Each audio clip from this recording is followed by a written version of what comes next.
Yaxşı, bəs Rami müəllim, bu həmçinin IOS olsun, həmçinin Liboş olsun, bunların, yəni bu təlimlərin məzmunu real sahə təcrübəsi ilə nə qədər üst-üstə düşür? Real sahə ilə üst-üstə düşməsi artıq həmin biliyə sahib olan, sertifikata sahib olan mütəxəssisin və onun iş rəhbərinin asılı olan məsələdir. Bu kursların məzmunu illərlə, təcrübə ilə toplanmış bir məzmunlardır, məlumatlardır. Yəni bunlar olmalı olanı qeyd eləyirlər. İndi iş yerində, real sahədə mütəxəssisin öz həvəsimi, səriştəsimi yetəcəkmi bunu tətbiq etməyə?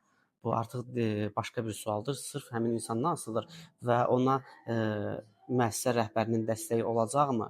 Bu da başqa bir sualdır. O baxımdan amma oradakı məlumatlar tam reallığı əks etdirir və biz onları tətbiq etsək, kifayət qədər də xeyrin görəcəyik və şirkətimizə istər səfərin mədəniyyətini yüksəltmək, istər də ki, təhlükəsizliyi təmin etmək nail ola bilərik buna.